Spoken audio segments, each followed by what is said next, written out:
ਕੀ ਤੁਸੀਂ ਜਾਣਦੇ ਹੋ ਕਿ ਔਰੰਗਜ਼ੇਬ ਪ੍ਰਜਾ ਦਾ ਭਲਾ ਸੋਚਣ ਵਾਲਾ ਇੱਕ ਦਿਆਲੂ, ਇਮਾਨਦਾਰ ਤੇ ਬਹਾਦਰ ਬਾਦਸ਼ਾਹ ਸੀ। ਕੀ ਚਮਕੌਰ ਦੀ ਗੜੀ 'ਚ ਘੇਰਾ ਪਾਉਣ ਵਾਲੀ ਫੌਜ ਦੀ ਗਿਣਤੀ 10 ਲੱਖ ਨਹੀਂ ਸੀ? ਚਮਕੌਰ ਦੀ ਜੰਗ 'ਚ ਹੋਈਆਂ ਸ਼ਹੀਦੀਆਂ ਤੋਂ ਬਾਅਦ ਗੁਰੂ ਗੋਬਿੰਦ ਸਿੰਘ ਜੀ ਨੂੰ ਕਿਹੜੀ ਗੱਲ ਦਾ ਬੜਾ ਵੱਡਾ ਅਫਸੋਸ ਸੀ? ਮੁਸਲਮਾਨ ਸਮਾਜ 786 ਅੰਕ ਨੂੰ ਆਪਣੇ ਧਾਰਮਿਕ ਚਿੰਨ੍ਹ ਤਰ੍ਹਾਂ ਕਿਉਂ ਮੰਨਦੇ ਹਨ? ਹਾਂਜੀ, ਸਤਿ ਸ਼੍ਰੀ ਅਕਾਲ ਗੇਮ ਚੇਂਜਰਸ ਸਕਸੈਸ ਦਾ ਰਾਹ ਚੈਨਲ ਤੇ ਆਪ ਸਭ ਦਾ ਜੀ ਆਇਆਂ ਨੂੰ। ਉਹ ਜਗ੍ਹਾ ਜਿੱਥੇ ਸਿੱਖ ਕਮਿਊਨਿਟੀ ਇਨਸਪਾਇਰ ਹੋਣ ਲਈ ਆਉਂਦੀ ਹੈ। ਹਾਂਜੀ, ਅੱਜ ਗੱਲ ਕਰਾਂਗੇ ਕਿ ਇਹੋ ਜਿਹੇ ਇਤਿਹਾਸਿਕ ਖੱਤ ਦੀ ਜਿਸ ਨੂੰ ਪੜ੍ਹਨ ਤੋਂ ਬਾਅਦ ਪੂਰੇ ਭਾਰਤ ਤੇ ਆਪਣੇ ਜ਼ੁਲਮ ਦੀ ਇੰਤਹਾ ਕਰਨ ਵਾਲਾ ਜ਼ਾਲਮ ਬਾਦਸ਼ਾਹ ਔਰੰਗਜ਼ੇਬ ਅਪਰਾਧ ਬੋਧ ਨਾਲ ਹੀ ਝੁਰ ਕੇ ਮਰ ਗਿਆ ਸੀ। ਇਹ ਖੱਤ ਸ਼੍ਰੀ ਦਸਮ ਗ੍ਰੰਥ ਸਾਹਿਬ ਵਿੱਚ ਜਫਰਨਾਮੇ ਦੇ ਨਾਮ ਨਾਲ ਦਰਜ ਹੈ, ਜੋ ਗੁਰੂ ਗੋਬਿੰਦ ਸਿੰਘ ਜੀ ਨੇ ਔਰੰਗਜ਼ੇਬ ਨੂੰ ਲਿਖਿਆ ਸੀ। ਜਫਰਨਾਮਾ ਸ਼ਬਦ ਦਾ ਅਰਥ ਹੈ ਫਤਿਹ ਦੀ ਚਿੱਠੀ। ਇਸ ਖੱਤ ਤੋਂ ਪਤਾ ਲੱਗਦਾ ਹੈ ਕਿ ਕਲਮ 'ਚ ਕਿੰਨੀ ਤਾਕਤ ਹੁੰਦੀ ਹੈ। ਜੋ ਕੰਮ ਦੁਨੀਆ ਦੀ ਕੋਈ ਤਲਵਾਰ ਨਹੀਂ ਕਰ ਸਕੀ ਸੀ, ਉਹ ਕੰਮ ਗੁਰੂ ਗੋਬਿੰਦ ਸਿੰਘ ਜੀ ਨੇ ਆਪਣੀ ਕਲਮ ਨਾਲ ਕਰ ਦਿਖਾਇਆ ਸੀ। ਜਫਰਨਾਮਾ, ਇਹ ਨਾਂ ਤਾਂ ਆਪਾਂ ਸਭ ਨੇ ਸੁਣਿਆ ਹੈ, ਪਰ ਬੜਾ ਜ਼ਰੂਰੀ ਦਸਤਾਵੇਜ਼ ਹੋਣ ਤੋਂ ਬਾਅਦ ਵੀ ਬਹੁਤ ਘੱਟ ਸੰਗਤਾਂ ਨੂੰ ਇਸ ਬਾਰੇ ਜਾਣਕਾਰੀ ਹੈ। ਇਸ ਦਾ ਜੋ ਮੇਨ ਕਾਰਨ ਮੈਂ ਆਬਜ਼ਰਵ ਕੀਤਾ ਉਹ ਇਹ ਹੈ ਕਿ ਇਹ ਖੱਤ ਮੂਲ ਰੂਪ ਨਾਲ ਫਾਰਸੀ ਭਾਸ਼ਾ ਵਿੱਚ ਲਿਖਿਆ ਹੋਇਆ ਹੈ ਤੇ ਜਿਹੜੇ YouTube ਵੀਡੀਓਜ਼ ਇਸ ਦੀ ਕਥਾ ਸੁਣਾਉਂਦੇ ਹਨ ਉਹ 3 ਘੰਟੇ ਤੋਂ ਲੈ ਕੇ 8-9 ਘੰਟੇ ਤੱਕ ਲੰਬੇ ਹਨ। ਹੁਣ ਲਗਭਗ 3 ਮੂਵੀਜ਼ ਜਿੰਨਾ ਟਾਈਮ ਕਿਸੇ ਕਥਾਵਾਚਕ ਨੂੰ ਲਗਾਤਾਰ ਸੁਣਨਾ, ਇਹ ਅੱਜ ਦੇ ਸਮੇਂ ਦੇ ਹਿਸਾਬ ਨਾਲ ਬੜਾ ਔਖਾ ਕੰਮ ਹੈ, ਪਰ ਇਸ ਦੀ ਜਾਣਕਾਰੀ ਆਮ ਸੰਗਤਾਂ ਨੂੰ ਹੋਣਾ ਜ਼ਰੂਰੀ ਹੈ। ਇਸ ਲਈ ਇਸ ਵੀਡੀਓ ਵਿੱਚ ਜਫਰਨਾਮਾ ਸਾਹਿਬ ਦੀ ਇੰਟਰਸਟਿੰਗ ਸਮਰੀ ਮੈਂ ਤੁਹਾਡੇ ਲਈ ਲੈ ਕੇ ਆਇਆ ਹਾਂ। ਪਰ ਅੱਗੇ ਵਧਣ ਤੋਂ ਪਹਿਲਾਂ ਚੈਨਲ ਨੂੰ ਸਬਸਕ੍ਰਾਈਬ ਕਰਕੇ ਬੈਲ ਆਈਕਨ ਜ਼ਰੂਰ ਪ੍ਰੈਸ ਕਰ ਦਿਓ, ਕਿਉਂਕਿ ਇਤਿਹਾਸ ਨਾਲ ਹੀ ਹੈ ਸਾਡੀ ਪਛਾਣ। ਇਤਿਹਾਸ ਨੂੰ ਜਾਣਨਾ ਬਹੁਤ ਜ਼ਰੂਰੀ ਹੈ। ਇਹ ਖਤਮ ਦਸਮ ਪਾਤਸ਼ਾਹ ਸ਼੍ਰੀ ਗੁਰੂ ਗੋਬਿੰਦ ਸਿੰਘ ਜੀ ਨੇ ਚਮਕੌਰ ਦੀ ਜੰਗ ਤੋਂ ਬਾਅਦ ਦੀਨਾ ਕੰਗੜ ਦੇ ਇਲਾਕੇ 'ਚ ਭਾਈ ਦੇਸਾ ਸਿੰਘ ਜੀ ਦੇ ਚੁਬਾਰੇ 'ਚ ਬੈਠ ਕੇ ਲਿਖਿਆ ਸੀ ਤੇ ਭਾਈ ਦਇਆ ਸਿੰਘ ਜੀ ਤੇ ਭਾਈ ਤਰਨ ਸਿੰਘ ਜੀ ਇਸ ਨੂੰ ਲੈ ਕੇ ਔਰੰਗਜ਼ੇਬ ਦੇ ਦਰਬਾਰ ਵਿੱਚ ਗਏ ਸਨ। ਜਫਰਨਾਮੇ ਵਿੱਚ 11 ਉਸਤਤਾਂ ਹਨ। ਇਸ ਦੇ ਪਹਿਲੇ ਵਰਕੇ ਤੇ 9 ਸ਼ੇਅਰ ਤੇ ਅਗਲੇ 4 ਵਰਕਿਆਂ ਤੇ 21-21 ਸ਼ੇਅਰ ਹਨ। ਇਸ ਖੱਤ ਦੀ ਓਰੀਜਨਲ ਕਾਪੀ, ਜਿਸ ਨੂੰ ਗੁਰੂ ਗੋਬਿੰਦ ਸਿੰਘ ਜੀ ਨੇ ਆਪਣੇ ਮੁਬਾਰਕ ਹੱਥਾਂ ਨਾਲ ਲਿਖਿਆ ਸੀ, ਉਸ ਦੀ ਲਿਖਾਈ ਇੰਨੀ ਖੁਸ਼ਕਤ ਤੇ ਸੋਹਣੀ ਹੈ ਜਿਸ ਨੂੰ ਦੇਖ ਕੇ ਰੂਹ ਖੁਸ਼ ਹੋ ਜਾਂਦੀ ਹੈ। ਫਾਰਸੀ ਭਾਸ਼ਾ ਦਾ ਇੱਕ ਬੜਾ ਮਹਾਨ ਕਵੀ ਹੋਇਆ ਹੈ ਸੈਯਦ ਮੁਹੰਮਦ ਤਾਮੇਲ। ਉਸਨੇ ਕਈ ਮਹਾਨ ਗ੍ਰੰਥ ਲਿਖੇ ਹਨ ਤੇ ਜਦੋਂ ਉਸਨੇ ਗੁਰੂ ਗੋਬਿੰਦ ਸਿੰਘ ਜੀ ਦੀਆਂ ਲਿਖਤਾਂ ਪੜ੍ਹੀਆਂ ਤਾਂ ਉਸਦਾ ਕਹਿਣਾ ਸੀ ਕਿ ਮੇਰੀਆਂ ਲਿਖਤਾਂ ਤਾਂ ਇਸ ਦੀਆਂ 5 ਵੀ ਨਹੀਂ ਹਨ। ਹਾਲਾਂਕਿ ਉਹ ਬਗਦਾਦ ਦਾ ਰਹਿਣ ਵਾਲਾ ਸੀ ਤੇ ਫਾਰਸੀ ਉਸ ਦੀ ਮਾਂ ਬੋਲੀ ਭਾਸ਼ਾ ਸੀ, ਜਦਕਿ ਗੁਰੂ ਗੋਬਿੰਦ ਸਿੰਘ ਜੀ ਲਈ ਫਾਰਸੀ ਇੱਕ ਵਿਦੇਸ਼ੀ ਭਾਸ਼ਾ ਸੀ। ਇੱਥੋਂ ਅੰਦਾਜ਼ਾ ਲਗਾਇਆ ਜਾ ਸਕਦਾ ਹੈ ਕਿ ਗੁਰੂ ਗੋਬਿੰਦ ਸਿੰਘ ਜੀ ਕਿੰਨੇ ਵੱਡੇ ਵਿਦਵਾਨ ਸਨ। ਜਫਰਨਾਮੇ ਦੇ ਸ਼ੁਰੂਆਤੀ 12 ਸ਼ੇਅਰਾਂ ਵਿੱਚ ਗੁਰੂ ਸਾਹਿਬ ਨੇ ਉਸ ਅਕਾਲ ਪੁਰਖ ਦੀ ਉਸਤਤ ਕੀਤੀ ਹੈ, ਠੀਕ ਉਸੇ ਤਰ੍ਹਾਂ ਜਿਵੇਂ ਪੁਰਾਣੇ ਟਾਈਮ 'ਚ ਲੋਕ ਚਿੱਠੀ ਦੀ ਸ਼ੁਰੂਆਤ ਵਿੱਚ ਸਤਨਾਮ ਸ਼੍ਰੀ ਵਾਹਿਗੁਰੂ ਲਿਖ ਕੇ ਰੱਬ ਨੂੰ ਯਾਦ ਕਰਿਆ ਕਰਦੇ ਸੀ ਤੇ ਮੁਸਲਮਾਨ ਸਮਾਜ ਦੇ ਲੋਕ 786 ਲਿਖਿਆ ਕਰਦੇ ਸਨ। ਮੁਸਲਿਮ ਸਮਾਜ ਦੇ ਲੋਕ 786 ਧਾਰਮਿਕ ਚਿੰਨ੍ਹ ਦੀ ਤਰ੍ਹਾਂ ਇਸ ਲਈ ਵਰਤਦੇ ਹਨ ਕਿਉਂਕਿ ਜਦੋਂ 786 ਨੂੰ ਅਰਬੀ ਤੇ ਫਾਰਸੀ ਵਿੱਚ ਗੁਣਾਤਮਕ ਅਧਿਐਨ ਕੀਤਾ ਜਾਂਦਾ ਹੈ ਤਾਂ ਇਸ ਦਾ ਮਤਲਬ ਬਣਦਾ ਹੈ ਬਿਸਮਿਲ੍ਲਾਹਿਰ ਰਹਿਮਾਨ ਰਹੀਮ। 13ਵੇਂ ਸ਼ੇਅਰ ਤੋਂ ਗੁਰੂ ਗੋਬਿੰਦ ਸਿੰਘ ਜੀ ਔਰੰਗਜ਼ੇਬ ਨੂੰ ਸੰਬੋਧਨ ਕਰਕੇ ਲਿਖਣਾ ਸ਼ੁਰੂ ਕਰਦੇ ਹਨ। ਚਮਕੌਰ ਦੀ ਜੰਗ ਲੜਨ ਤੋਂ ਬਾਅਦ ਗੁਰੂ ਗੋਬਿੰਦ ਸਿੰਘ ਜੀ ਦੇ ਮਨ ਵਿੱਚ ਇੱਕ ਗੱਲ ਦਾ ਬੜਾ ਵੱਡਾ ਅਫਸੋਸ ਸੀ। ਹੁਣ ਗੱਲ ਗੌਰ ਕਰਨ ਵਾਲੀ ਹੈ ਕਿ ਪਿਤਾ ਸ਼ਹੀਦ, ਮਾਤਾ ਸ਼ਹੀਦ, ਪੁੱਤਰ ਸ਼ਹੀਦ, ਜਾਨ ਤੋਂ ਪਿਆਰੇ ਸਿੰਘ ਸ਼ਹੀਦ, ਪਰ ਗੁਰੂ ਸਾਹਿਬ ਨੂੰ ਉਹਨਾਂ ਦੇ ਜਾਣ ਦਾ ਅਫਸੋਸ ਨਹੀਂ ਸਗੋਂ ਮਾਣ ਸੀ।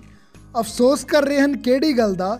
ਕਿ ਔਰੰਗਜ਼ੇਬ ਤੇਰਾ ਮੁੱਖ ਜਰਨੈਲ ਖਵਾਜਾ ਖਿਵਰ ਖਾਨ, ਜਿਸ ਨੇ ਮੇਰਾ ਸਿਰ ਵੱਢਣ ਦਾ ਬੀੜਾ ਚੁੱਕਿਆ ਸੀ, ਉਹ ਚਮਕੌਰ ਦੀ ਜੰਗ 'ਚ ਜਦੋਂ ਮੇਰੇ ਸਾਹਮਣੇ ਆਇਆ ਤਾਂ ਉਸ 'ਤੇ ਨਿਸ਼ਾਨਾ ਲਗਾਉਣ ਲਈ ਮੈਂ ਤੀਰ ਭਰ ਕੇ ਜਦੋਂ ਕਮਾਨ ਨੂੰ ਆਪਣੇ ਕੰਨ ਤੱਕ ਖਿੱਚਿਆ ਤਾਂ ਉਹ ਮੌਤ ਤੋਂ ਡਰਦਾ ਕੰਧ ਦੇ ਓਹਲੇ ਲੁਕ ਗਿਆ।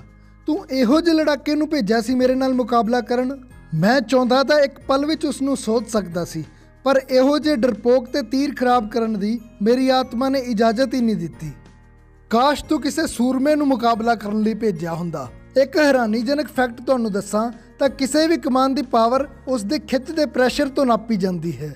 ਅੱਜ ਦੇ ਸਮੇਂ ਆਰਚਰੀ ਦੇ ਜਿਹੜੇ ਓਲੰਪਿਕ ਲੈਵਲ ਦੇ ਮੁਕਾਬਲੇ ਹੁੰਦੇ ਹਨ, ਜਿੱਥੇ ਵਰਲਡ ਦੇ ਬੈਸਟ ਤੀਰਅੰਦਾਜ਼ ਪਹੁੰਚਦੇ ਹਨ, ਉੱਥੇ ਔਨ ਐਨ ਐਵਰੇਜ ਲਗਭਗ 190 ਪਾਉਂਡ ਦੀ ਕਮਾਨਾਂ ਦੀ ਵਰਤੋਂ ਕੀਤੀ ਜਾਂਦੀ ਹੈ ਤੇ ਜਿਹੜੇ ਗੁਰੂ ਗੋਬਿੰਦ ਸਿੰਘ ਜੀ ਦੇ ਕਮਾਨ ਅੱਜ ਪੰਥ ਨੇ ਸੰਭਾਲ ਕੇ ਰੱਖੇ ਹਨ, ਰਿਸਰਚ ਤੋਂ ਪਤਾ ਲੱਗਿਆ ਹੈ ਕਿ ਉਹਨਾਂ ਕਮਾਨਾਂ ਦੀ ਖਿੱਚ 496 ਪਾਉਂਡ ਤੋਂ ਵੀ ਵੱਧ ਹੈ। ਹੁਣ ਤੁਸੀਂ ਆਪੇ ਹਿਸਾਬ ਲਗਾ ਸਕਦੇ ਹੋ ਕਿ ਕਿੰਨਾ ਬਲ ਹੋਊਗਾ ਸਾਡੇ ਗੁਰੂ ਸਾਹਿਬ ਦੀਆਂ ਬਾਹਾਂ 'ਚ। ਜੇ ਮੈਂ ਤੁਹਾਨੂੰ ਕਹਾਂ ਕਿ ਚਮਕੌਰ ਦੀ ਗੜੀ 'ਚ ਘੇਰਾ ਪਾਉਣ ਵਾਲੀ ਫੌਜ ਦੀ ਗਿਣਤੀ 10 ਲੱਖ ਨਹੀਂ ਸੀ ਤਾਂ ਤੁਸੀਂ ਸ਼ਾਇਦ ਵਿਸ਼ਵਾਸ ਨਹੀਂ ਕਰੋਗੇ। ਪਰ ਬਚਪਨ ਤੋਂ ਹੀ ਪੜ੍ਹਦੇ ਸੁਣਦੇ ਆ ਰਹੇ ਇਸ ਗੱਲ ਦੇ ਇਤਿਹਾਸ ਵਿੱਚ ਕਿਤੇ ਵੀ ਕੋਈ ਪ੍ਰਮਾਣ ਨਹੀਂ ਮਿਲਦੇ। ਇਹ 10 ਲੱਖ ਵਾਲੀ ਗੱਲ ਜ਼ਫਰਨਾਮੇ ਨੂੰ ਹੀ ਆਧਾਰ ਮੰਨ ਕੇ ਕਹੀ ਜਾਂਦੀ ਹੈ, ਪਰ ਆਓ ਦੇਖਦੇ ਹਾਂ ਕਿ ਗੁਰੂ ਸਾਹਿਬ ਨੇ ਇਸ ਬਾਰੇ ਵਿੱਚ ਕੀ ਲਿਖਿਆ ਹੈ। ਗਰ ਸਿਨਹਾ ਕੇ ਕਾਰੇ ਕੁਨਦ ਚਹਿਲ ਨਰ ਬਾ ਦਹਿਲ ਅਕਬਰ ਆਇਦ ਬਰੋ ਬੇਖਬਰ। ਇਹ ਉਹੀ ਸ਼ੇਰ ਹੈ ਜਿਸ ਦੇ ਆਧਾਰ ਤੇ 10 ਲੱਖ ਵਾਲੀ ਗੱਲ ਕਹੀ ਜਾਂਦੀ ਹੈ। ਇਸ ਸ਼ੇਰ ਦੀ ਟਰਾਂਸਲੇਸ਼ਨ ਕਰਦਿਆਂ ਅੱਜ ਤੱਕ ਸਾਡੇ ਵਿਦਵਾਨ ਗਲਤੀ ਕਰਦੇ ਆ ਰਹੇ ਸਨ, ਪਰ ਨਵੀਨਤਮ ਖੋਜਾਂ ਅਨੁਸਾਰ ਇਹ ਦਹਿਲਕ ਸ਼ਬਦ ਦਾ ਅਰਥ 10 ਲੱਖ ਨਹੀਂ ਹੈ। ਲੱਖ ਸ਼ਬਦ ਤਾਂ ਫਾਰਸੀ ਭਾਸ਼ਾ ਵਿੱਚ ਹੈ ਹੀ ਨਹੀਂ, ਤੇ ਜਦੋਂ ਇਸ ਸ਼ਬਦ ਦਾ ਫਾਰਸੀ ਵਿੱਚ ਅਨੁਵਾਦ ਕਰਦੇ ਹਾਂ ਤਾਂ ਇਹ ਬਣਦਾ ਹੈ ਧੋਖਾ ਦੇਣ ਵਾਲੀ ਸਿਰਮੁੰਨੀ ਫੌਜ। ਔਰੰਗਜ਼ੇਬ ਮੇਰੇ ਭੁੱਖੇ ਭਾਣੇ 40 ਸਿੰਘ ਕੀ ਕਰਦੇ, ਜਦੋਂ ਤੇਰੀ ਧੋਖਾ ਦੇਣ ਵਾਲੀ ਸਿਰਮੁੰਨੀ ਦੁਸ਼ਮਣ ਫੌਜ ਨੇ ਆ ਕੇ ਉਹਨਾਂ ਨੂੰ ਚਾਰੇ ਪਾਸਿਓਂ ਘੇਰਾ ਪਾ ਲਿਆ ਸੀ। ਬਸ ਇਸ ਗੱਲ ਦਾ ਸਿਰਫ ਇੰਨਾ ਹੀ ਅਰਥ ਹੈ। ਫੌਜ ਦੀ ਗਿਣਤੀ ਵਾਲੀ ਗੱਲ ਪਾਤਸ਼ਾਹ ਅਗਲੇ ਸ਼ੇਰ ਵਿੱਚ ਕਰਦੇ ਹਨ। ਬਰਗੇ ਮਰਜ ਬੇਸ਼ੁਮਾਰ ਬਰਗੇ ਮਰਜ ਸ਼ਾਹਕੋਸ਼ ਆਮਦਮ। ਇਸ ਸ਼ੇਰ ਦਾ ਅਰਥ ਹੈ ਕਿ ਤੇਰੀ ਕਾਲੀ ਵਰਦੀਧਾਰੀ ਫੌਜ ਨੇ ਆ ਕੇ ਗੜੀ ਨੂੰ ਇੰਨਾ ਵਿਸ਼ਾਲ ਘੇਰਾ ਪਾ ਲਿਆ ਸੀ ਜਿਵੇਂ ਕਿਸੇ ਛੱਤੇ ਨੂੰ ਛੇੜਨ ਤੋਂ ਬਾਅਦ ਡੂਮਣੇ ਦੀਆਂ ਮੱਖੀਆਂ ਆ ਕੇ ਇਕੱਠੀਆਂ ਹੋ ਜਾਂਦੀਆਂ ਹਨ। 10 ਲੱਖ ਸ਼ਬਦ ਦੀ ਵਰਤੋਂ ਗੁਰੂ ਪਾਤਸ਼ਾਹ ਨੇ ਇੱਥੇ ਵੀ ਨਹੀਂ ਕੀਤੀ, ਕਿਉਂਕਿ ਦੁਸ਼ਮਣ ਦੇ ਘੇਰੇ ਵਿੱਚ ਕਦੇ ਵੀ ਫੌਜ ਦੀ ਗਿਣਤੀ ਨੰਬਰਸ ਵਿੱਚ ਨਹੀਂ ਕੀਤੀ ਜਾਂਦੀ। ਇਹ ਜੰਗ ਦੇ ਅਸੂਲਾਂ ਦੇ ਖਿਲਾਫ ਹੈ। ਇਹ ਡੂਮਣੇ ਵਾਲਾ ਐਗਜ਼ਾਮਪਲ ਦੇ ਕੇ ਤਾਂ ਇੱਕ ਅਨਬੈਲੈਂਸਡ ਵਾਰ ਦੇ ਦ੍ਰਿਸ਼ ਨੂੰ ਸਿਰਜਿਆ ਗਿਆ ਹੈ ਕਿ ਅਸੀਂ ਬਹੁਤ ਥੋੜੇ ਸੀ ਤੇ ਸਾਹਮਣੇ ਦੁਸ਼ਮਣ ਦੀ ਗਿਣਤੀ ਬਹੁਤ ਜ਼ਿਆਦਾ ਸੀ। ਇਤਿਹਾਸ ਦੀ ਤਵਾਰੀਖ ਦੇ ਇੱਕ ਹੋਰ ਮੁੱਖ ਸਰੋਤ ਵਿੱਚ ਵੀ ਚਮਕੌਰ ਦੇ ਘੇਰੇ ਦਾ ਵਰਣਨ ਮਿਲਦਾ ਹੈ। ਉਹਦੇ 'ਚ ਐਗਜ਼ਾਮਪਲ ਦਿੱਤਾ ਗਿਆ ਹੈ ਕਿ ਘੇਰੇ 'ਚ ਫੌਜ ਦੀ ਗਿਣਤੀ ਇੰਨੀ ਜ਼ਿਆਦਾ ਸੀ ਕਿ ਜੇ ਹਰ ਸਿਪਾਹੀ ਇੱਕ ਮੁੱਠੀ ਮਿੱਟੀ ਭਰ ਕੇ ਚਮਕੌਰ ਦੀ ਗੜੀ ਵੱਲ ਸੁੱਟੇ ਤਾਂ ਪੂਰੀ ਗੜੀ ਨੂੰ ਮਿੱਟੀ ਵਿੱਚ ਦੱਬਿਆ ਜਾ ਸਕਦਾ ਸੀ। ਗਿਣਤੀ ਦਾ ਇੱਥੇ ਵੀ ਕੋਈ ਜ਼ਿਕਰ ਨਹੀਂ ਕੀਤਾ ਗਿਆ। ਹੋ ਸਕਦਾ ਹੈ ਕਿ ਘੇਰੇ ਵਿੱਚ ਫੌਜ ਦੀ ਗਿਣਤੀ 10 ਲੱਖ ਤੋਂ ਵੀ ਕਿਤੇ ਵੱਧ ਹੋਵੇ, ਪਰ ਇਹ 10 ਲੱਖ ਦੀ ਗਿਣਤੀ ਵਾਲੀ ਗੱਲ ਬਿਲਕੁਲ ਗਲਤ ਹੈ। ਜ਼ਫਰਨਾਮਾ ਸ਼੍ਰੀ ਦਸਮ ਗ੍ਰੰਥ ਸਾਹਿਬ ਜੀ ਦੀ ਬਾਣੀ ਹੈ। ਇਸ ਤੇ ਕਿੰਤੂ ਕਰਨ ਦਾ ਇੱਕ ਵੱਡਾ ਕਾਰਨ ਇਹ ਦੱਸਿਆ ਜਾਂਦਾ ਹੈ ਕਿ ਇਸ ਵਿੱਚ ਗੁਰੂ ਸਾਹਿਬ ਨੇ ਔਰੰਗਜ਼ੇਬ ਦੀ ਚਾਪਲੂਸੀ ਕੀਤੀ ਹੈ, ਕਿਉਂਕਿ ਜ਼ਫਰਨਾਮੇ ਦੇ 89 ਤੋਂ ਲੈ ਕੇ 94 ਤੱਕ 5 ਸ਼ੇਰਾਂ ਵਿੱਚ ਗੁਰੂ ਗੋਬਿੰਦ ਸਾਹਿਬ ਜੀ ਨੇ ਔਰੰਗਜ਼ੇਬ ਦੀਆਂ ਸਿਫਤਾਂ ਗਿਣਾਈਆਂ ਹਨ। ਦਰਅਸਲ ਇਸ ਨੂੰ ਆਪਾਂ ਚਾਪਲੂਸੀ ਦੀ ਥਾਂ ਸੱਚ ਦਾ ਐਨਾਲਾਈਸਿਸ ਕਹਾਂਗੇ, ਕਿਉਂਕਿ ਔਰੰਗਜ਼ੇਬ ਵਿੱਚ ਸੱਚਮੁੱਚ ਇਹ ਖੂਬੀਆਂ ਮੌਜੂਦ ਸਨ, ਤੇ ਖੂਬੀਆਂ ਵੀ ਉਹ ਜਿਸ ਨੂੰ ਸੁਣਨ ਤੋਂ ਬਾਅਦ ਤੁਹਾਡੇ ਦਿਲ ਵਿੱਚ ਔਰੰਗਜ਼ੇਬ ਦੀ ਜੋ ਪੱਥਰ ਦਿਲ ਤੇ ਜ਼ਾਲਮ ਬਾਦਸ਼ਾਹ ਦੀ ਛਵੀ ਬਣੀ ਹੋਈ ਹੈ ਉਸ ਨੂੰ ਤਰੇੜਾਂ ਪੈ ਜਾਣਗੀਆਂ, ਜੋ ਇਤਿਹਾਸ 'ਚ ਤੁਸੀਂ ਪਹਿਲਾਂ ਕਦੀ ਨਹੀਂ ਸੁਣੀਆਂ ਹੋਣੀਆਂ। ਪਰ ਜੇ ਸਾਡੇ ਗੁਰੂ ਸਾਹਿਬ ਨੇ ਉਸ ਨੂੰ ਸਿਰਫ ਦੁਸ਼ਮਣ ਦੀ ਅੱਖ ਨਾਲ ਨਾ ਵੇਖਦੇ ਹੋਏ ਉਹਨਾਂ ਗੁਣਾਂ ਨੂੰ ਇਗਨੋਰ ਨਹੀਂ ਕੀਤਾ ਤਾਂ ਅਸੀਂ ਕਰਨ ਵਾਲੇ ਕੌਣ ਹੁੰਨੇ ਹਾਂ। ਗੁਰੂ ਸਾਹਿਬ ਲਿਖਦੇ ਹਨ, ਚਾਬਕ ਰਕੇਬ ਅਸਤ ਚਲਾਕ ਅਸਤ ਹੁਸਨਲ ਜਮਾਲ ਅਸਤ ਰੋਸ਼ਨ ਜਮੀਰ ਖੁਦਾਬੰਦ ਮੁਲਕ ਅਸਤ ਸਾਹਿਬ ਅਮੀਰ। ਗੁਰੂ ਸਾਹਿਬ ਕਹਿੰਦੇ ਹਨ ਕਿ ਔਰੰਗਜ਼ੇਬ ਤੂੰ ਇੱਕ ਬੜਾ ਬਹਾਦਰ ਯੋਧਾ ਹੈ। ਹਮੀਦੁਦੀਨ ਦੀ ਫਾਰਸੀ ਦੀ ਬੁੱਕ ਅਹਿਕਾਮੇ ਆਲਮਗੀਰੀ ਦੇ ਅਨੁਸਾਰ ਦੱਖਣ ਦਿਸ਼ਾ ਵੱਲ ਇੱਕ ਵਾਰ ਜਦੋਂ ਜੰਗੀ ਮੈਦਾਨ 'ਚੋਂ ਤੋਪ ਦੇ ਖੜਕੇ ਤੋਂ ਡਰ ਕੇ ਔਰੰਗਜ਼ੇਬ ਦਾ ਹਾਥੀ ਭੱਜਣ ਲੱਗਾ ਤਾਂ ਉਸਨੇ ਆਪਣੇ ਸਿਪਾਹੀਆਂ ਨੂੰ ਕਿਹਾ ਕਿ ਮੇਰੇ ਹਾਥੀ ਦੇ ਪੈਰ ਜੰਜੀਰ ਨਾਲ ਬੰਨ੍ਹ ਦਿਓ। ਕਿਤੇ ਹਾਥੀ ਡਰ ਕੇ ਭੱਜ ਗਿਆ ਤਾਂ ਲੋਕੀ ਕਹਿਣਗੇ ਕਿ ਔਰੰਗਜ਼ੇਬ ਨੇ ਮੌਤ ਤੋਂ ਡਰਦੇ ਨੇ ਪਿੱਠ ਦਿਖਾ ਦਿੱਤੀ। ਗੁਰੂ ਸਾਹਿਬ ਕਹਿੰਦੇ ਹਨ ਕਿ ਔਰੰਗਜ਼ੇਬ ਤੂੰ ਬੜਾ ਸ਼ਾਨਦਾਰ ਘੋੜਸਵਾਰ ਵੀ ਹੈ। 14 ਸਾਲ ਦੀ ਉਮਰ ਵਿੱਚ ਉਸਨੇ ਘੋੜੇ ਤੇ ਸਵਾਰ ਹੋ ਕੇ ਜੰਗੀ ਹਾਥੀ ਦਾ ਮੁਕਾਬਲਾ ਕੀਤਾ ਸੀ। ਗੁਰੂ ਸਾਹਿਬ ਕਹਿੰਦੇ ਹਨ ਕਿ ਔਰੰਗਜ਼ੇਬ ਤੂੰ ਬਚਪਨ ਤੋਂ ਹੀ ਗਰੀਬਾਂ ਨੂੰ ਦਾਤਾਂ ਦੇਣ ਵਾਲਾ ਹੈ। ਬਚਪਨ 'ਚ ਔਰੰਗਜ਼ੇਬ ਨੂੰ 500 ਰੁਪਏ ਜੇਬ ਖਰਚ ਮਿਲਦਾ ਸੀ ਜੋ ਉਹ ਗਰੀਬਾਂ ਵਿੱਚ ਵੰਡ ਦਿੰਦਾ ਸੀ। ਹਾਲਾਂਕਿ ਧਾਰਮਿਕ ਕੱਟਰ ਹੋਣ ਕਰਕੇ ਵੰਡਦਾ ਮੁਸਲਮਾਨ ਗਰੀਬਾਂ 'ਚ ਹੀ ਸੀ, ਪਰ ਇੱਕ ਬੱਚੇ ਦਾ ਆਪਣੇ ਸ਼ੌਂਕ ਪੂਰੇ ਕਰਨ ਦੀ ਥਾਂ ਜੇਬ ਖਰਚ ਨੂੰ ਗਰੀਬਾਂ 'ਚ ਵੰਡ ਦੇਣਾ ਮਾਇਨੇ ਰੱਖਦਾ ਹੈ। ਗੁਰੂ ਪਾਤਸ਼ਾਹ ਕਹਿੰਦੇ ਹਨ ਕਿ ਔਰੰਗਜ਼ੇਬ ਤੂੰ ਸੋਹਣਾ ਬਹੁਤ ਹੈ। ਔਰੰਗਜ਼ੇਬ ਦੇ ਪਿਤਾ ਸ਼ਾਹਜਹਾਂ ਰੰਗ ਰੂਪ ਦਾ ਕਾਫੀ ਸੋਹਣਾ ਸੀ ਤੇ ਮਾਂ ਮੁਮਤਾਜ਼ ਤਾਂ ਉਸ ਸਮੇਂ ਦੀਆਂ ਦੁਨੀਆ ਦੀਆਂ ਸਭ ਤੋਂ ਖੂਬਸੂਰਤ ਔਰਤਾਂ ਵਿੱਚ ਸ਼ੁਮਾਰ ਸੀ। ਸੋਹਣੇ ਮਾਂ-ਬਾਪ ਤੋਂ ਜੰਮੇ ਚੰਗੇ ਰੰਗ ਰੂਪ ਵਾਲੇ ਔਰੰਗਜ਼ੇਬ ਨੂੰ ਜੇ ਗੁਰੂ ਸਾਹਿਬ ਨੇ ਸੋਹਣਾ ਕਹਿਤਾ ਤਾਂ ਇਹਦੇ 'ਚ ਕੀ ਬੁਰਾਈ ਸੀ। ਇਸ ਤੋਂ ਇਲਾਵਾ ਔਰੰਗਜ਼ੇਬ ਇੱਕ ਬੜਾ ਤਗੜਾ ਵਿਦਵਾਨ ਵੀ ਸੀ। ਉਹ ਕੈਲੀਗ੍ਰਾਫੀ ਵਿਧੀ ਨਾਲ ਕੁਰਾਨ ਸ਼ਰੀਫ ਲਿਖਿਆ ਕਰਦਾ ਸੀ। ਅੱਜ ਵੀ ਉਸ ਦੀਆਂ ਹਸਤਲਿਖਿਤ ਕੁਰਾਨਾਂ 'ਚੋਂ ਇੱਕ ਕੁਰਾਨ ਮੱਕੇ ਮਦੀਨੇ 'ਚ ਤੇ ਇੱਕ ਹਜ਼ਰਤ ਨਿਜ਼ਾਮੂਦੀਨ ਔਲੀਏ ਦੀ ਦਰਗਾਹ ਤੇ ਪਈ ਹੈ। ਇਸ ਤੋਂ ਇਲਾਵਾ ਗੁਰੂ ਗੋਬਿੰਦ ਸਿੰਘ ਜੀ ਔਰੰਗਜ਼ੇਬ ਦੇ ਰਾਜ ਕਰਨ ਦੇ ਤਰੀਕੇ ਦੀ, ਉਸ ਦੀ ਲੀਡਰਸ਼ਿਪ ਦੀ ਵੀ ਤਾਰੀਫ ਕਰਦੇ ਹਨ। ਔਰੰਗਜ਼ੇਬ ਨੇ ਆਪਣੇ ਰਾਜ ਵਿੱਚ ਸ਼ਰਾਬਬੰਦੀ ਕਰਵਾਈ ਸੀ ਤੇ ਜਿੱਥੇ ਔਰੰਗਜ਼ੇਬ ਦੇ ਪਿਓ ਤੇ ਦਾਦੇ ਪੜਦਾਦਿਆਂ ਦੇ ਹਰਮ 'ਚ ਹਜ਼ਾਰਾਂ ਦਾਸੀਆਂ ਰਹਿੰਦੀਆਂ ਸਨ, ਔਰੰਗਜ਼ੇਬ ਨੇ ਵੈਸ਼ਿਆਵਰਤੀ ਤੇ ਰੋਕ ਲਵਾ ਦਿੱਤੀ ਸੀ। ਉਸਨੇ ਐਲਾਨ ਕਰਤਾ ਸੀ ਕਿ ਬਾਦਸ਼ਾਹ ਰਾਜ ਦੀ ਕਮਾਈ ਦੀ ਵਰਤੋਂ ਆਪਣੇ ਨਿੱਜੀ ਜ਼ਰੂਰਤਾਂ ਲਈ ਨਹੀਂ ਕਰ ਸਕਦਾ।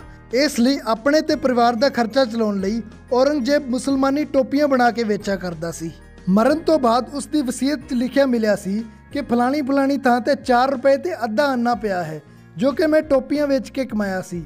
ਉਹ ਰੁਪਏ ਤੁਸੀਂ ਮੇਰੀ ਕਬਰ ਤੇ ਖਰਚ ਕਰ ਦਿਓ। ਰਾਜ ਦੇ ਪੈਸਿਆਂ 'ਚੋਂ ਮੇਰੀ ਕਬਰ ਤੇ ਖਰਚਾ ਨਾ ਕਰਿਓ ਤੇ ਮੇਰੀਆਂ ਲਿਖੀਆਂ ਕੁਰਾਨ ਸ਼ਰੀਫ ਵੇਚ ਕੇ ਜੋ ਕਮਾਈ ਹੋਵੇ ਉਹ ਗਰੀਬਾਂ ਵਿੱਚ ਵੰਡ ਦਿਓ। ਸੱਚੇ ਮੁਸਲਮਾਨ ਨੂੰ ਇਹ ਗੱਲ ਨਹੀਂ ਸ਼ੋਭਦੀ ਕਿ ਉਹ ਕੁਰਾਨ ਸ਼ਰੀਫ ਵੇਚ ਕੇ ਕਮਾਈ ਕਰੇ। ਇਹ ਤਾਂ ਸੀ ਉਸ ਦੀਆਂ ਸਿਫਤਾਂ। ਗੁਰੂ ਪਾਤਸ਼ਾਹ ਫਰਮਾਉਂਦੇ ਹਨ ਕਿ ਔਰੰਗਜ਼ੇਬ ਹੁਣ ਮੈਂ ਤੈਨੂੰ ਦੱਸਦਾ ਹਾਂ ਕਿ ਖਰਾਬੀ ਕਿੱਥੇ ਹੈ। ਕਿਸੇ ਵੀ ਚੀਜ਼ ਦੀ ਅਤੀ ਹਮੇਸ਼ਾ ਹੀ ਮਾੜੀ ਹੁੰਦੀ ਹੈ ਤੇ ਤੇਰੀ ਆਪਣੇ ਧਰਮ ਦੀ ਹੱਦ ਤੋਂ ਵੱਧ ਕੱਟੜਤਾ ਨੇ ਹੀ ਤੇਰਾ ਬੇੜਾ ਗਰਕ ਕੀਤਾ ਹੈ, ਤੈਨੂੰ ਹਥਿਆਰਾਂ ਤੇ ਜ਼ਾਲਮ ਬਣਾਤਾ ਹੈ। ਇਸ ਕੱਟੜਤਾ ਨਾਲ ਹੀ ਤੂੰ ਆਪਣੇ ਧਰਮ ਨੂੰ ਵੀ ਕਲੰਕਿਤ ਕਰ ਰਿਹਾ ਹੈ। ਨਾ ਤੈਨੂੰ ਕੁਰਾਨ ਤੇ ਯਕੀਨ ਹੈ ਤੇ ਨਾ ਇਸਲਾਮ ਤੇ। ਔਰੰਗਜ਼ੇਬ ਸਿਰਫ ਸੁੰਨੀ ਸਮਾਜ ਨੂੰ ਹੀ ਮੁਸਲਮਾਨ ਮੰਨਦਾ ਸੀ। ਉਸਨੇ ਸਿੱਖਾਂ ਤੇ ਹਿੰਦੂਆਂ ਦੇ ਨਾਲ ਸ਼ੀਆ, ਖੋਜਾ ਤੇ ਗੋਰਾ ਮੁਸਲਮਾਨਾਂ ਤੇ ਵੀ ਬੇਇੰਤਹਾ ਜ਼ੁਲਮ ਕੀਤੇ ਸੀ। ਉਸਨੇ ਰਾਜ ਧਿਆਉਣ ਲਈ ਆਪਣੇ ਭਰਾਵਾਂ, ਭਤੀਜਿਆਂ, ਆਪਣੇ ਜੀਜੇ ਤੇ ਆਪਣੇ ਭਾਣਜਿਆਂ ਤੱਕ ਨੂੰ ਕਤਲ ਕਰਵਾਤਾ ਸੀ ਤੇ ਆਪਣੇ ਪਿਤਾ ਸ਼ਾਹਜਹਾਂ ਨੂੰ ਲਾਲ ਕਿਲੇ ਵਿੱਚ ਕੈਦ ਕਰਤਾ ਸੀ, ਜਿੱਥੇ ਉਹਨੂੰ ਹਰ ਰੋਜ਼ ਸਿਰਫ ਅੱਧਾ ਪਿਆਲਾ ਪਾਣੀ ਹੀ ਪੀਣ ਨੂੰ ਦਿੱਤਾ ਜਾਂਦਾ ਸੀ। ਜੇਲ੍ਹ 'ਚ ਖਾਲੀ ਬੈਠਾ ਸ਼ਾਹਜਹਾਂ ਕੁਝ ਨਾ ਕੁਝ ਲਿਖਦਾ ਰਹਿੰਦਾ ਸੀ ਤੇ ਇੱਕ ਦਿਨ ਉਸਨੇ ਇਹ ਪਾਣੀ ਸ਼ਾਹੀ ਘੋਲਣ ਲਈ ਵਰਤ ਲਿਆ ਤੇ ਜਦੋਂ ਉਸਨੇ ਜੂਨ ਦੀ ਤਪਦੀ ਦੁਪਹਿਰ 'ਚ ਪੀਣ ਲਈ ਹੋਰ ਪਾਣੀ ਮੰਗਿਆ ਤਾਂ ਔਰੰਗਜ਼ੇਬ ਨੇ ਕਿਹਾ ਸੀ ਕਿ ਭਾਵੇਂ ਤਨ ਦੀ ਪਿਆਸ ਬੁਝਾ ਲੈ ਤੇ ਭਾਵੇਂ ਲਿਖ ਕੇ ਮਨ ਦੀ, ਪਾਣੀ ਤਾਂ ਤੈਨੂੰ ਇੰਨਾ ਹੀ ਮਿਲੂਗਾ। ਗੁਰੂ ਸਾਹਿਬ ਅੱਗੇ ਫਰਮਾਉਂਦੇ ਹਨ ਕਿ ਔਰੰਗਜ਼ੇਬ ਤੂੰ ਸਮਝਦਾ ਨਹੀਂ, ਕਾਹਲੀ ਕਰਨਾ ਸ਼ੈਤਾਨ ਦਾ ਕੰਮ ਹੁੰਦਾ ਹੈ। ਮੈਂ ਤੇਰੇ ਨਾਲ ਲੜਨਾ ਨਹੀਂ ਸੀ ਚਾਹੁੰਦਾ, ਪਰ ਤੂੰ ਮਜ਼ਲੂਮਾਂ ਤੇ ਜ਼ੁਲਮਾਂ ਦੀ ਹੱਦ ਹੀ ਤੋੜਤੀ ਤਾਂ ਮੈਨੂੰ ਮਜਬੂਰੀ ਵਿੱਚ ਹਥਿਆਰ ਚੁੱਕਣੇ ਪਏ। ਔਰੰਗਜ਼ੇਬ ਜਦੋਂ ਤੱਕ ਸਵੇਰ ਤੋਂ ਲੈ ਕੇ ਹਿੰਦੂਆਂ ਦੇ 1.25 ਮਣ ਜਨੇਊ ਲਹਾ ਕੇ ਉਹਨਾਂ ਨੂੰ ਮੁਸਲਮਾਨ ਨਹੀਂ ਬਣਾ ਦਿੰਦਾ ਸੀ, ਉਦੋਂ ਤੱਕ ਪਾਣੀ ਦਾ ਘੁੱਟ ਨਹੀਂ ਭਰਦਾ ਸੀ। ਪੂਰੇ ਭਾਰਤ 'ਚ ਰਾਜ ਕਰਨ ਵਾਲੇ ਇਸ ਜ਼ਾਲਮ ਤੇ ਤਾਨਾਸ਼ਾਹ ਬਾਦਸ਼ਾਹ ਦੇ ਸਾਹਮਣੇ ਕੋਈ ਉੱਚੀ ਆਵਾਜ਼ 'ਚ ਗੱਲ ਨਹੀਂ ਕਰਦਾ ਸੀ। ਸੋ ਉਸ ਨੂੰ ਲੱਗ ਰਿਹਾ ਸੀ ਕਿ ਮੈਂ ਜੋ ਕਰ ਰਿਹਾ ਹਾਂ ਠੀਕ ਕਰ ਰਿਹਾ ਹਾਂ। ਪਹਿਲੀ ਵਾਰ ਇਸ ਖੱਤ ਰਾਹੀਂ ਗੁਰੂ ਗੋਬਿੰਦ ਸਿੰਘ ਜੀ ਨੇ ਉਸ ਨੂੰ ਆਪਣੀ ਗਲਤੀ ਦਾ ਅਹਿਸਾਸ ਕਰਾਇਆ ਸੀ ਤੇ ਇਸ ਖੱਤ ਨੂੰ ਪੜ੍ਹਨ ਤੋਂ ਬਾਅਦ ਉਸ ਨੂੰ ਆਪਣੇ ਕਰਮਾਂ ਤੇ ਪਛਤਾਵਾ ਹੋਣ ਲੱਗ ਪਿਆ ਸੀ। ਤੇ ਜਦੋਂ ਇਸ ਖੱਤ ਦਾ ਪਤਾ ਆਵਾਮ ਨੂੰ ਚੱਲਿਆ ਤਾਂ ਉਹਨਾਂ ਨੇ ਵੀ ਔਰੰਗਜ਼ੇਬ ਨੂੰ ਲਾਹਣਤਾਂ ਪਾਈਆਂ ਕਿ ਤੇਰਾ ਮਕਸਦ ਤਾਂ ਸਿੱਖਾਂ ਦੇ ਗੁਰੂ ਨੂੰ ਗ੍ਰਿਫਤਾਰ ਕਰਨਾ ਸੀ। ਇੰਨੀ ਲੱਖਾਂ ਦੀ ਗਿਣਤੀ 'ਚ ਫੌਜਾਂ ਹੋਣ ਦੇ ਬਾਅਦ ਵੀ ਤੂੰ ਉਹਨਾਂ ਨੂੰ ਗ੍ਰਿਫਤਾਰ ਨਹੀਂ ਕਰ ਪਾਇਆ ਤੇ ਤੂੰ ਛੋਟੇ ਬੱਚਿਆਂ ਨੂੰ ਸ਼ਹੀਦ ਕਰਾ ਕੇ ਇਸਲਾਮ ਨੂੰ ਕਲੰਕਿਤ ਕੀਤਾ ਹੈ ਤੇ ਤੂੰ ਫਜ਼ੂਲ ਦੀਆਂ ਜੰਗਾਂ 'ਚ ਸਾਡੇ ਆਪਣੇ ਵੀ ਲੱਖਾਂ ਪੁੱਤ ਸ਼ਹੀਦ ਕਰਾ ਦਿੱਤੇ। ਚਾਰੇ ਪਾਸਿਓਂ ਪੈਂਦੀਆਂ ਲਾਹਣਤਾਂ ਤੇ ਆਤਮਿਕ ਝੋਰੇ ਨਾਲ ਫਿਰ ਉਹ ਬਿਮਾਰ ਰਹਿਣ ਲੱਗ ਪਿਆ ਸੀ ਤੇ ਕੁਝ ਸਮੇਂ ਬਾਅਦ ਉਸ ਦੀ ਮੌਤ ਹੋ ਗਈ ਸੀ। ਉਸ ਦਾ ਪਰਿਵਾਰ ਤੇ ਉਸ ਦੇ ਬੱਚੇ ਵੀ ਉਸ ਤੋਂ ਇੰਨੇ ਦੁਖੀ ਸੀ ਕਿ ਉਹਨਾਂ 'ਚੋਂ ਕੋਈ ਵੀ ਉਸ ਦੀ ਕਬਰ ਤੇ ਮਿੱਟੀ ਪਾਉਣ ਨਹੀਂ ਆਇਆ। ਵੀਡੀਓ ਪਸੰਦ ਆਇਆ ਹੋਵੇ ਤਾਂ ਲਾਈਕ ਕਰਕੇ ਇਸ ਜਾਣਕਾਰੀ ਨੂੰ ਅੱਗੇ ਵੱਧ ਤੋਂ ਵੱਧ ਸ਼ੇਅਰ ਜ਼ਰੂਰ ਕਰਿਓ ਤੇ ਚੈਨਲ ਨੂੰ ਸਬਸਕ੍ਰਾਈਬ ਕਰਨਾ ਨਾ ਭੁੱਲਣਾ, ਕਿਉਂਕਿ ਤੁਸੀਂ ਆਲਰੇਡੀ ਬਹੁਤ ਕੁਝ ਮਿਸ ਕਰ ਰਹੇ ਹੋ। ਤੇ ਹਰ ਦਿਨ ਦੇ ਇਤਿਹਾਸ ਦੀ ਜਾਣਕਾਰੀ ਲਈ ਤੁਸੀਂ ਸਾਨੂੰ ਇੰਸਟਾਗ੍ਰਾਮ ਤੇ ਫੋਲੋ ਕਰ ਸਕਦੇ ਹੋ ਤੇ ਕਮੈਂਟ ਬਾਕਸ ਵਿੱਚ ਵਾਹਿਗੁਰੂ ਜੀ ਲਿਖ ਕੇ ਆਪਣੀ ਹਾਜ਼ਰੀ ਜ਼ਰੂਰ ਲਵਾਇਓ। ਵਾਹਿਗੁਰੂ ਜੀ ਕਾ ਖਾਲਸਾ।